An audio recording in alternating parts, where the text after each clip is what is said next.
안녕하세요. 남과 북이 하나 되는 시간 통일북소리 김경란입니다. 이제 5월에는 뭐 어린이날을 비롯해서 각종 행사가 정말 많습니다. 근데 문득 궁금해지는 게 북한에도 어린이날이나 스승의 날이나 뭐 이런 게 있나요? 기념일.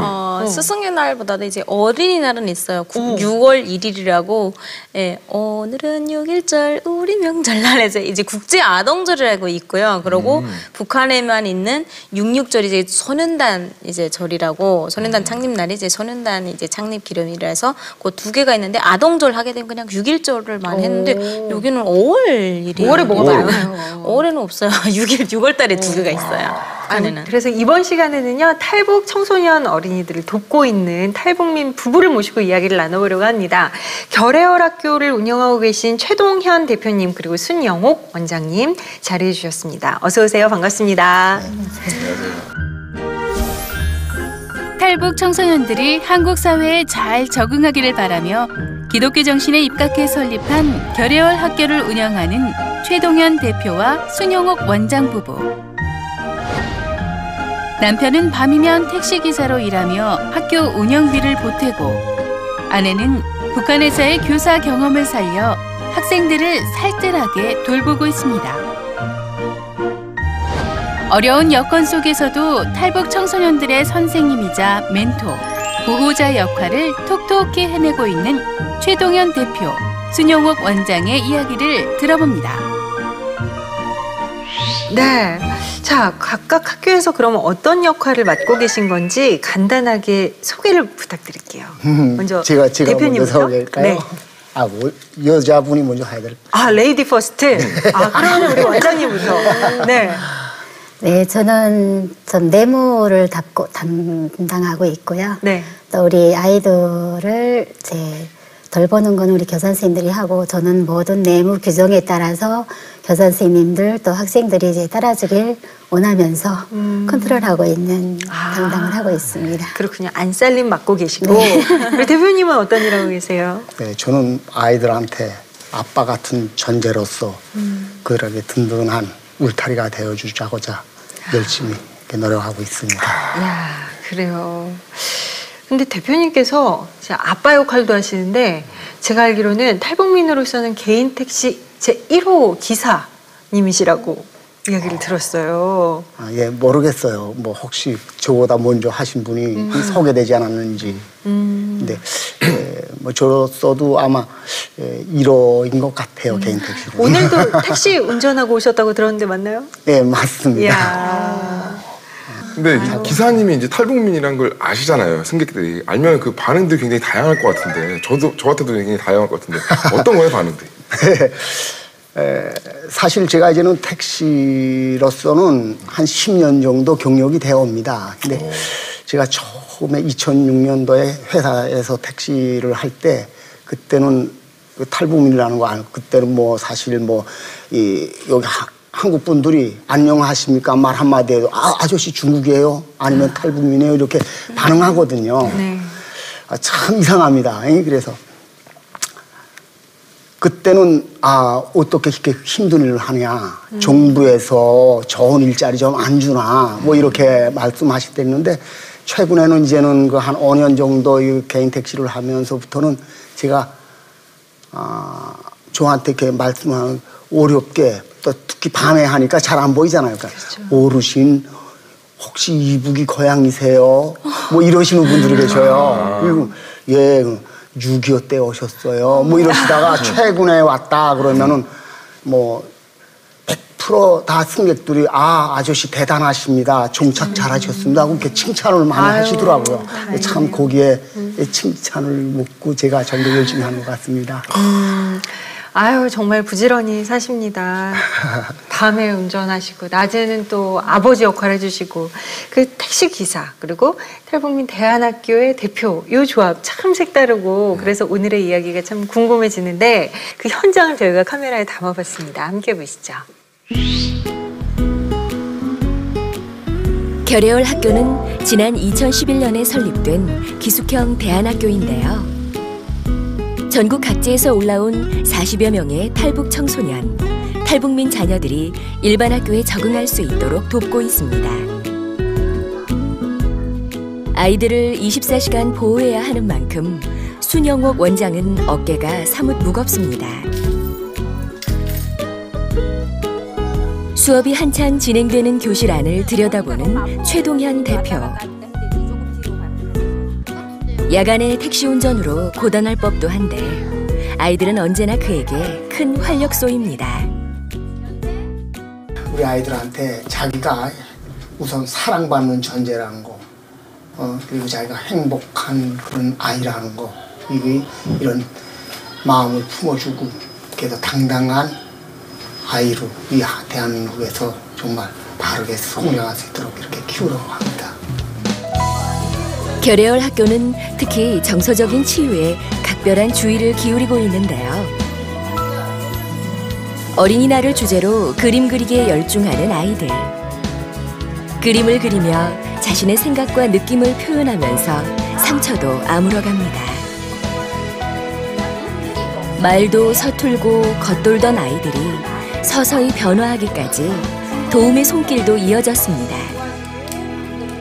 그게 가장 중요한 건 사랑이더라고요. 나중에 커서 어른이 되었을 때 꼭 필요한 사회 구성원으로서 제 아이들과 이 아이들이 같이 살아갈 수 있는 좀 좋은 세상이 되었으면 하는 바람으로 저는 끝까지 일을 할 생각입니다.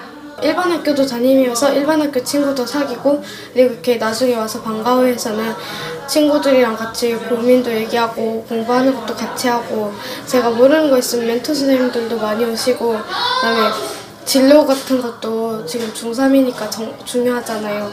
원장쌤이 많이 이렇게 가르쳐 주시고 해가지고 그런 게 좋아요. 결의월 학교는 아이들에게 배움터이자 놀이터입니다. 부모의 정이 그리운 아이들을 위해 최동현 대표는 함께 몸을 부대끼며 아버지 역할까지 톡톡히 해냅니다. 우리 모든 지역사회와 긴밀하게 협조해가지고 우리 학생들에게 더 밝고 훌륭한 배움터를 만들어주는 것을 목표로 하고 있고요. 앞으로 더 나아가서는 통일 이후에 북한 땅에서 우리 그 교육 복지에 이른 것을 기다리는 많은 아이들에게 정말 우리가 여기서 이 경험한 이 모든 것을 가지고 그들에게 정말 대한민국의 정말 자유 대한민국의 이런 복지 혜택을 누릴 수 있도록 그날을 앞당기기 위해서 더 열심히 해나가겠습니다. 한 아이가 자라는데 온 마을이 필요하다는 말이 있는데요. 결의월 학교 아이들은 이곳에서 함께 어울려 놀고 공부하며 새로운 꿈과 희망을 그려가고 있습니다. 이 든든한 울타리 안에서 아이들은 통일 한국의 주역으로 성장해 갈 것입니다. 네, 진짜 탈북 청소년 중에 중도의 학업 포기하는 친구들이 좀 많다고 들어서 어떻게 보면 이런 디딤돌 역할을 해주는 학교, 그런 단체, 공동체가 참 필요하다는 생각이 드는데, 학생들 중에 중국에서 태어나서 자랐다가 이제 부모가 데리고 오거나 아니면 뭐 강제로 좀 데리고 오거나 이런 학생들이 많다고 들었는데, 그러면 그 아이들이 좀 적응할 때 진짜 유독 힘들어할 것 같고, 어떤 분류도 그럼 탈북민이 아닌 건 거잖아요. 네. 그렇죠. 어떻게 되는 거죠? 중도 입국 청소년들은 탈북 청소년들이 교육보호를 받는 대상에서 제외되어 있습니다. 그래서 그들의 고등학교나 대학 가면은 다 똑같이 여기 일반 아이들과 똑같이 학비도 내야 되고 그런 상황입니다. 근데 한 가정에 탈북 어머니 가정에 형은 북에서 태어났고 동생은 중국에서 태어났다는 데로부터 형은 보호를 받고 못 받아요. 그러니까 엄마는 거기에서 부담을 가지게 되는 거죠. 그렇죠. 우리가 아이들한테 나눔과 그 사랑 이런 실천을 배워줘가지고 우리 아이들이 함께 여기 남한에서 어려운데도 같이 도와주고 봉사하는 이 과정에 이 한국의 남한에 계시는 지역사회에서 우리를 위해서 좀 더 이제 그런 사정을 알고 그분들이 목소리를 낼 수 있는 게 더 좋지 않을까. 우리가 투정하는 것보다도. 그런데 저는 이제 모든 한국은 다 이제 학교 가는 것도 돈, 학비 들어가고 하는데 특히나 이제 기숙사용으로 돼 있는 대한 학교들은 많은데 그게 학비가 만만치 않다고 맞아요, 들었거든요. 맞아요. 그럼 뭐 그런 대한 학교들에 비해서 우리 교래할 학교에 조금 다른 점이 혹시 있나요? 아, 여기도 혹시 기숙학교인가요? 네. 운영이? 굉장히 돈 많이 들 것 같은데. 네, 24시 이제 교육부 생활보를 다 하다 보니까 네. 돈이 많이 들어가죠. 제가 안살림을 맡고 있으니까 네네. 뭐 월에 한 2천만 원이 넘게 지금 나가거든요. 그래서 애들한테 그렇다고 해서 그 학비를 부담시키기는 우리 애들 가정 환경이 너무 보통 열악하거든요. 그렇죠. 다 열악하죠. 또 한부모 가정들이다 보니까 어머님 혼자서 생계도 책임지고 하다 보니까 학교 등록금은 그래서 우리가 못 받아요. 대신에 기숙사 생활을 이제 해야 되니까 기숙사에서 필요한 물품들이 있잖아요. 그래서 기숙사 비용만 이제 처음에 10만 원 받기 시작했어요. 10만 원. 네, 그래서 이제 한 5년 정도 해오니까 어머님들이 자신들이 덜 벌 때도 있거든요. 그러면 10만 원이 아닌 몇십만 원이 들어가거든요. 자기 아이를 덜 버는데도. 그렇죠. 그러니까 이제 원장님 어떻게 운영하십니까? 그래서 이제 10만 원 운영하는 상황을 말씀드리면 내가 5만 원 더 내겠습니다. 그래서 급식비라도 좀 보태십시오 하고 5만 원 내주시는 분도 있고 또 10만 원 또 내주시는 분들께서 이제 20만 원 내시는 분, 10만 원 내시는 분. 다 형편껏. 네, 형편껏 어떻게든 마음을 모으시는군요. 모아주세요. 그래서 너무 감사하다고 이제 그러면 원장님 부부나 이렇게 혼자서 하시는 일이 아니지 않냐. 다 우리 아이들을 부모 그럼요. 같이 이제 해야 되는데 10만 하면서 원보다 정말 이게 안 될 것 같은데. 그렇죠. 근데 그걸 진짜 제가 생각해도 안 될 것 같아서 그것 때문에 돈 때문에 진짜 못 보내는 부모들이 많은데 그렇게 해서 운영이 진짜 되는지가 진짜 근데 그 10만 원들이 48명이라 그랬으니까 이거 480명. 모여가지고 이게 되나 480명이면은 아니 48명이면 480만 원인데 월 2천만 원 든다고 분명히 그러셨는데 이 나머지는 어떻게 충당이 되는 거예요? 그래서 우리 지역사회에 또 아름다운 마음 가지신 분들이 많으세요. 그래서 그 지역사회 그 분들의 마음을 합치고 또 우리 아이들하고 같이 봉사하시던 분들이 또 있어요.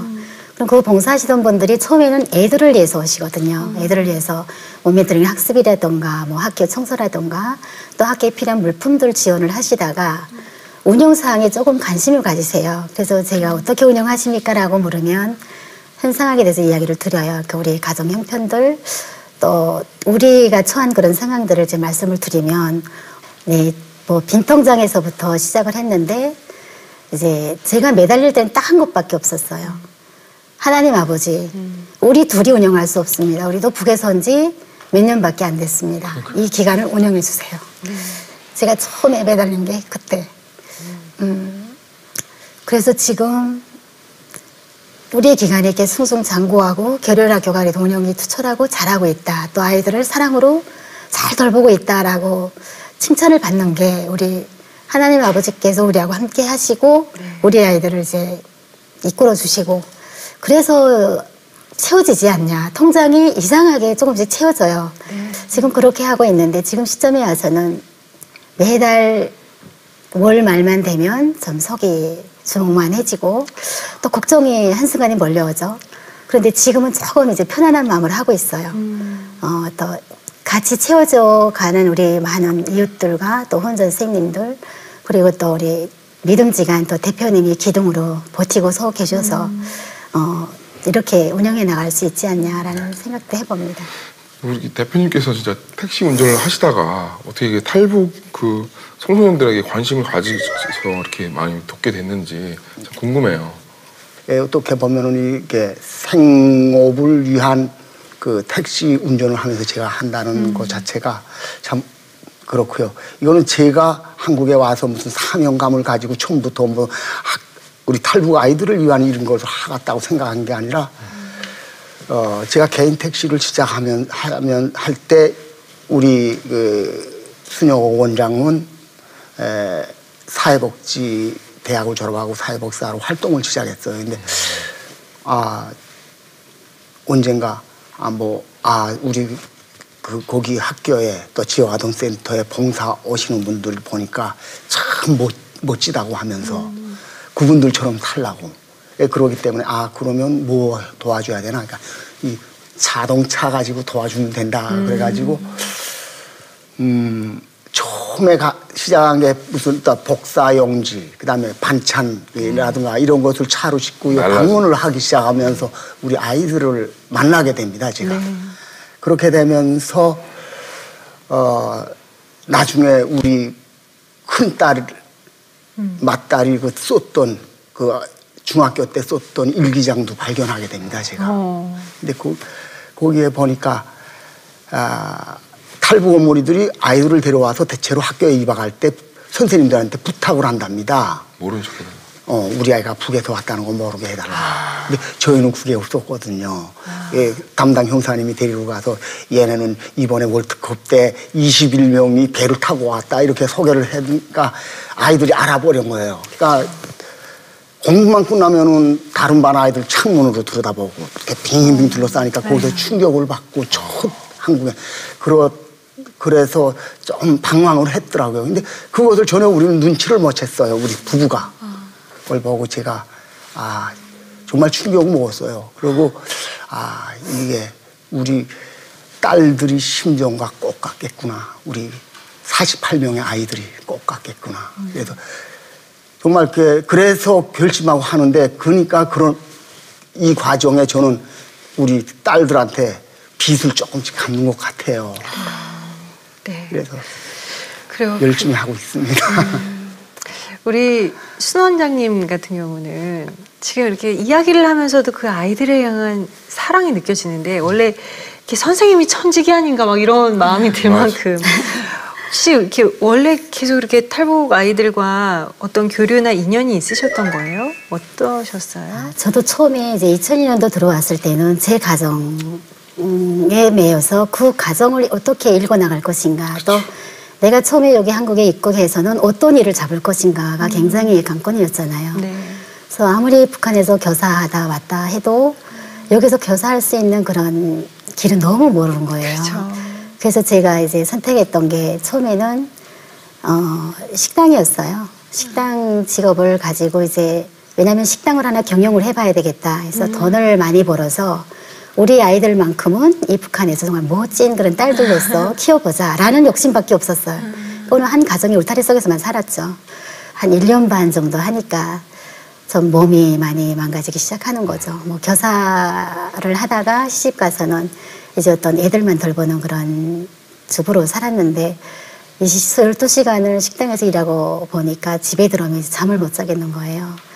이거는 아니다. 우리 가족이 잘 살자고 이 땅에 왔는데 내가 돈을 목적으로 해서 몸을 망가뜨리면서 내가 먼저 가면 애들이 고아가 되고 또 혈압이가 되고 이거는 가정의 어떤 행복한 모습이 안 그려지는 거예요. 그래서 제가 포기를 하고 컴퓨터 학원에 먼저 들어가서 먼저 좀 배워보자라는 그런 욕구를 가지게 됐어요. 그래서 컴퓨터 학원 배우면서 보니까 어떤 여기에 전문적인 직업을 가질 수 있는 게 뭐가 있을까를 고민하게 됐고 그러다 보니까 이제 사이버 대학이 모든 대학에 다 나오는 그런 추세에 있었어요. 2005년도쯤. 그래서 제가 2006년 3월에 사이버 대학에 입학을 해서 사회복지학을 전공하게 됐죠. 사회복지학을 3년 반 동안 공부하고 졸업하고 나오니까 그때 한국교육개발원에서 탈북 청소년들이 학교 정착 문제가 굉장히 도마에 오른 거예요. 애들이 학교에 들어갔다가는 이제 학력도 안 되고 또 따돌림을 받고 왕따당하고 이러니까 중도 포기하고 탈락하는 그런 학생들이 많이 늘어난 거죠. 그리고 학교에 입학해서 다닌다고 해도 학력 수준이 너무 차이가 나다 보니까 애들이 너무 힘들어하고 그래서 이 애들을 우리가 먼저 돌볼 수 있는 게 무엇이 있겠냐 이제 고민을 하시다가 북한에서 교사하시던 선생님들을 모집을 해서 120시간의 연수를 줬어요. 이 한국의 어떤 교육 방법론이나 교육 가정관이나 이런 거를 공부를 시켜서 방과후 교사를 발굴을 한 거죠. 그래서 방과후 교사로서 어떤 대안학교에 이제 나가게 된 거예요. 네. 나가서 거기에 있는 학생들 둘을 제가 지도하고 있었는데 그때 제가 이 아이들을 알게 된 거죠. 내가 설절에는 이 아이들을 돌보는 게 맞는 것 같다. 어떤 뭐 훌륭한 교단이 아닌 뒤에서 이 아이들을 잘 보듬어주고 지도해줬을 때 이 아이들이 설절에는 대한민국에서 더 많은 땅덩어리가 되겠다라는 생각을 가지게 됐고 그때부터 이제 사회복지사로서 어떤 기관에 이제 들어가게 됐던 거죠. 그렇군요. 네. 그래요. 자, 이제 좀 이야기를 바꿔서요. 두 분 어떻게 이제 남한에 오시게 됐는지 이 여정에 대해서 좀 이야기를 들어보고 싶은데요. 아까 살짝 얘기를 하셨지만 그 당시에 좀 크게 보도가 됐었어요. 네. 한 21명? 의 사람이 큰 목선이었나요? 네, 목선을 타고 넘어오셨었잖아요. 그때 이야기 좀 들려주시겠어요? 예, 참 저희들이 그 탈북 과정은 이 해상 탈북이라고 하죠. 근데 북한에서 뭐 올 때는 뭐 탈북이라는 용어를 모르고 사실은 왔습니다. 북에서는 월남자 네. 가죠. 뭐 월남한다 뭐 이러지 탈북이라는 정도 참으로 생소했는데 어쨌든 제가 그 신의주에서 우리 집은 살았고 제 직장은 평안북도 선천 앞에 있는 홍건도라는 섬이 있는데 거기에 평안북도 당학교 수산기지가 있었습니다. 예, 그게 당학교가 예전에는 공산대학이라고 불렀댔는데 거기 제가 거기 기지의 관리장으로 근무를 했어요. 근데 그러다 보니까 여기서 주말 부부라고 하지만 저희는 사실 월말 부부였어요. 저는 한 달에 한 번씩 집에 들어갔거든요.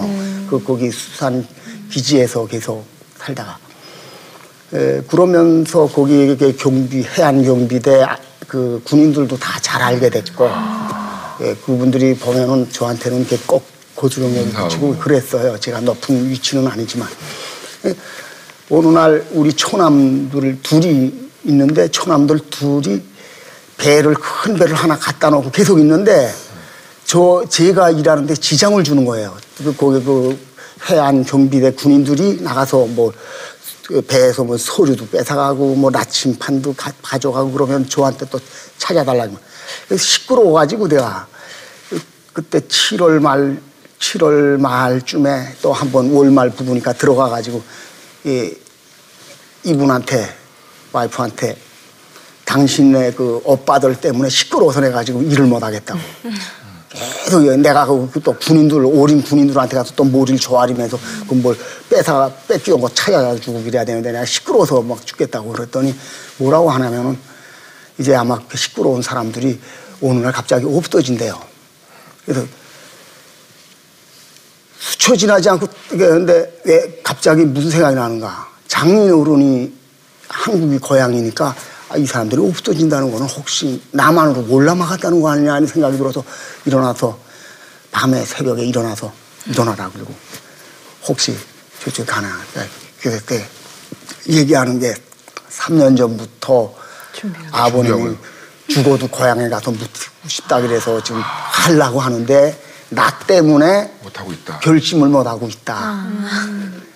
제가 이 가정의 외사위입니다. 우리 이 와이프가 외딸이고 외동딸이고. 네. 그러니까 외사위 때문에 결심 못하고 있다고 하네요. 근데 사실 그게 만약에 북한에서 보이부나 이런 데 들어가는 날에는 이 가정은 다 뭐 이 세상에 그렇죠, 없습니다. 그렇죠. 이 세상에 없습니다. 그러니까 14년 동안 같이 살아온 그러니까 뭐 미운종 고운종 다툰 이 사람한테 그 말을 들었다고 해서 내가 이것을 뭐 아내를 고발하고 빈다는 건 참마 아니고 그래서 고민하다가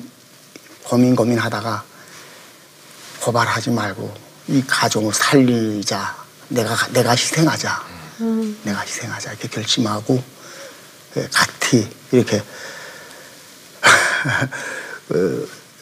다 승합차에다가 태워가지고 가족을 다 계속 초소로 통화해서 부둣가에 나가서 배를 타고 8월 17일 새벽 4시에 떠났거든요. 떠나서 그 위도 경로가 있지 않습니까? 네. 위도 38도선을 벗어나는 순간까지는 계속 경로를 많이 벗어났어요.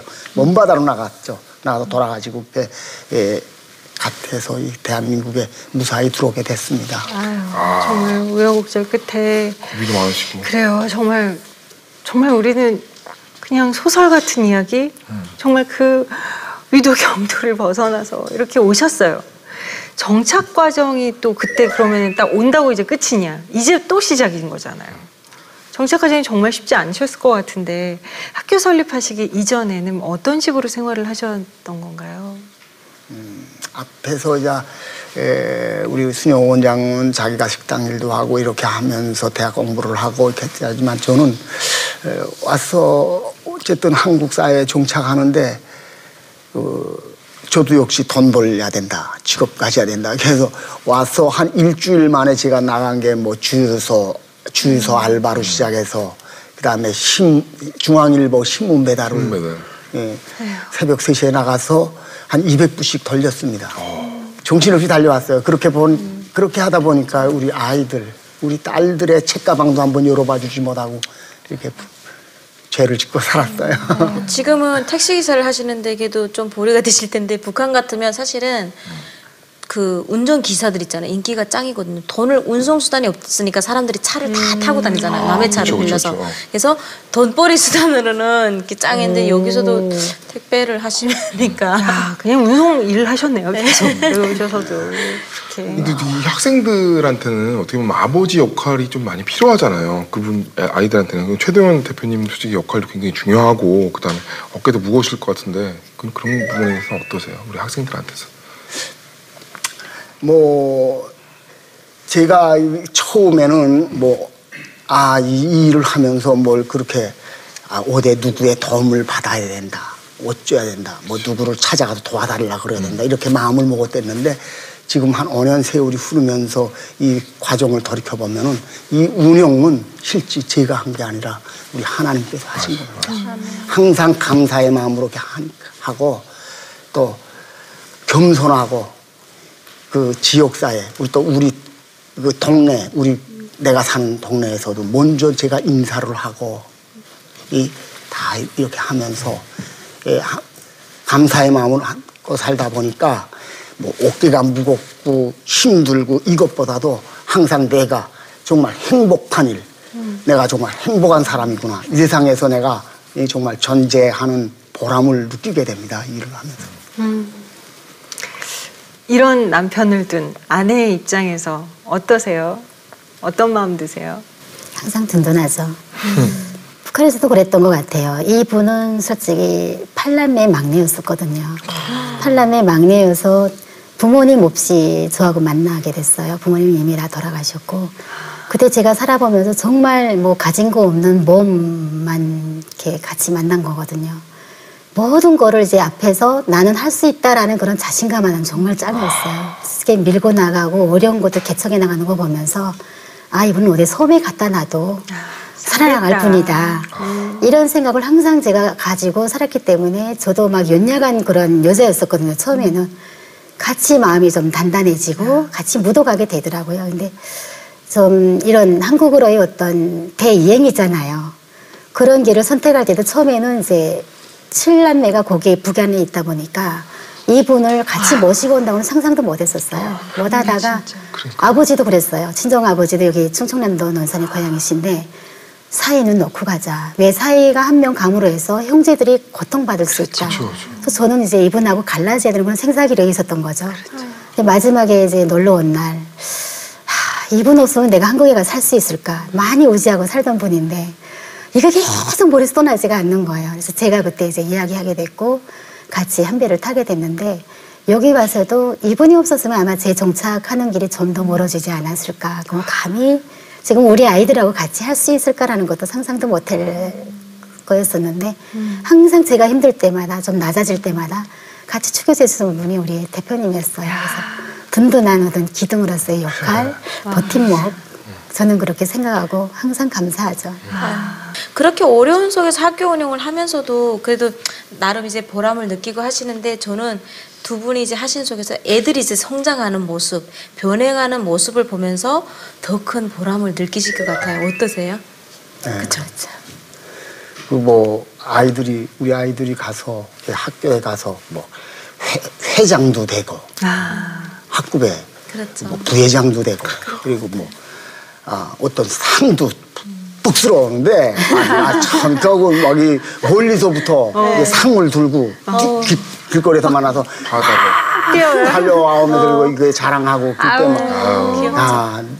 그때 정말 눈물이 나도록 감사하고 막 정말 마음이 찡합니다. 그렇죠. 예? 우리 결의열 학교 학생들은 이제 잘 정착을 하고 이제 어떻게 보면 통일의 주역으로 딱 이렇게 자라고 있잖아요. 이 아이들에 대한 어떻게 자랐으면 이 아이들이 물론 뭐 상도 가져오고 하는데 어떻게 자랐으면 하는 그런 마음이 있으신가요?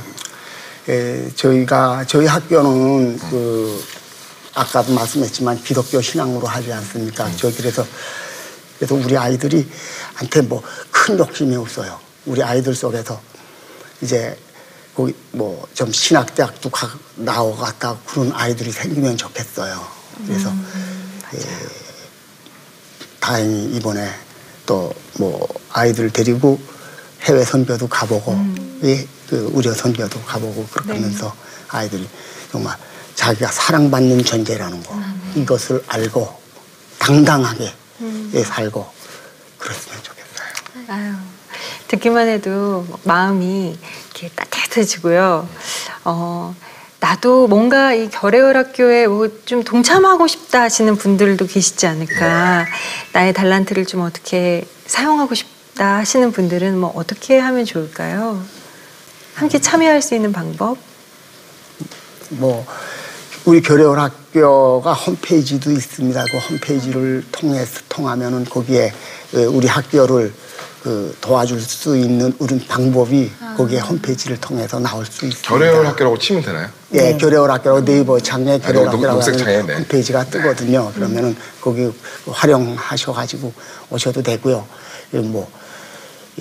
꼭 뭐 물질만이 아니라 봉사, 자기가 가지고 있는 시간적인 봉사라든가 이런 걸 통해서도 우리 아이들한테 그 주님의 사랑을 좀 한푸 안고 오셨으면 좋겠습니다. 그러게요.